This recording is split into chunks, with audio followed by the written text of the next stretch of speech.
So I recently had a baby and it has been a lot when it comes to taking care of all their things, trying not to buy too many things, trying to keep organized. And so I wanted to share some tips that I have come up with, 5 different things that you can do to help you stay organized with a baby.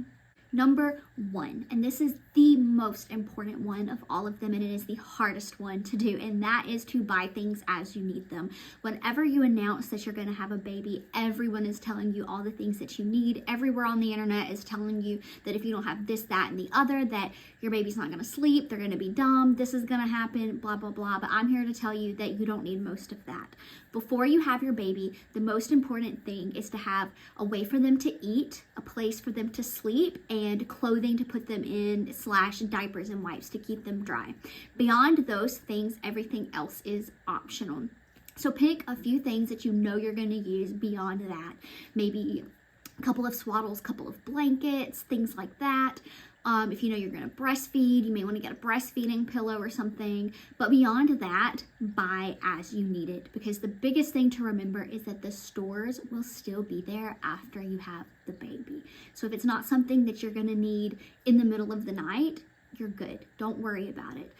We tried to stay minimal before we had our baby, but honestly, we did get into buying a few of the things that we didn't need. And then honestly, we still ended up buying so many things after the baby was born because we realized what we needed. And every baby is a little bit different. So some babies need things that other babies don't need, and vice versa.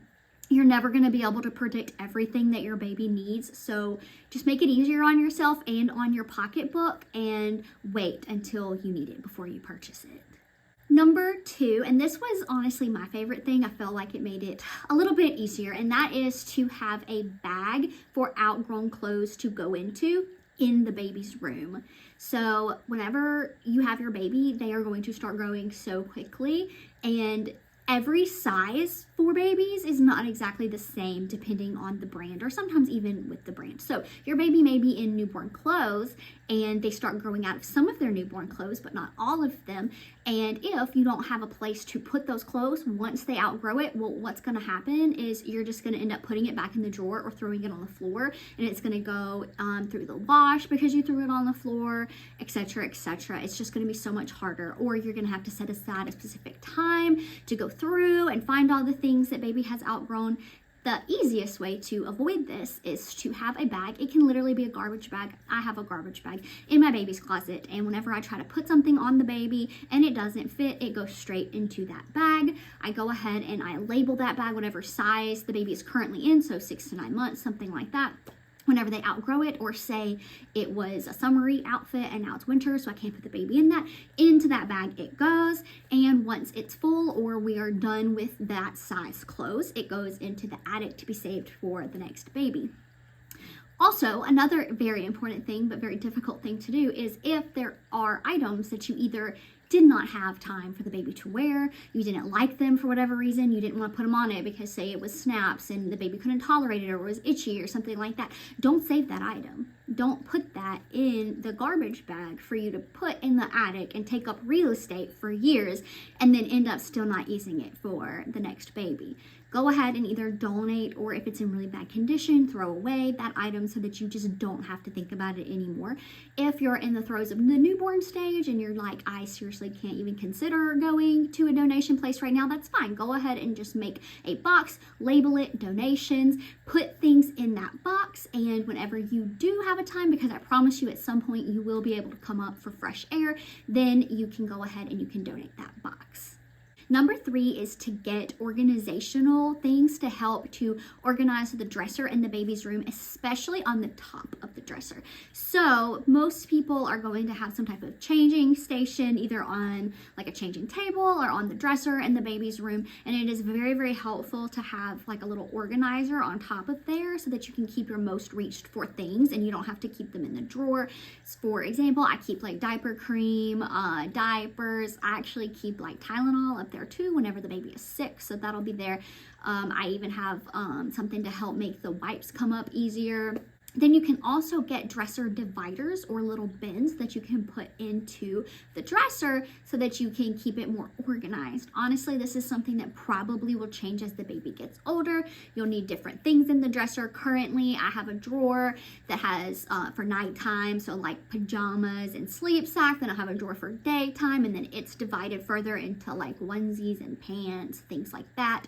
Also have a drawer for diapers and wipes. So you can really do it however you want to, whatever works the best for you and your family, but that way it will help you not just have everything thrown into a drawer. And it also makes it easier because you don't necessarily have to be able to fold the baby's clothes to see what they have, because you know everything in that section is onesies, so you don't have to look for a onesie. It's already there, folded or not.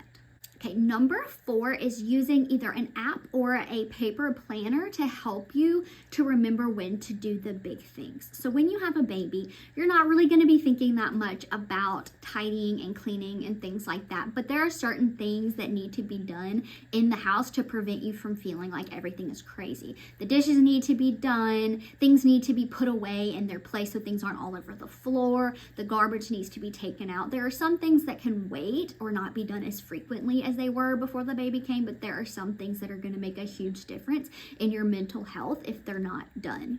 Some people use paper planners. That is awesome. I've used that in the past, but I actually found that using apps was incredibly helpful for me. I use an app called Tody. It is free. It is Tody, and you can go ahead and you do have to take the time to put in there what you want to do, when you want to do it, but it will remind you. So if you say, okay, every day I need to do these few things, or on Tuesdays I need to do these things, you can just open up your app at the end of the day or whenever you do have a free moment and look and see what needs to be done, and it can help you make sure that you don't fall behind on the things that are the most important. I would recommend, if you are going to go this route, that you don't put in the things that are going to make the biggest difference, that you really stick with the few things that you know are going to bother you if they're not done, or are going to make it impossible to do other things. Like if you don't wash the baby's bottles, well, they're not going to have bottles, and so you're not going to be able to feed the baby. So obviously the bottles have to be washed every day so that you can feed the baby.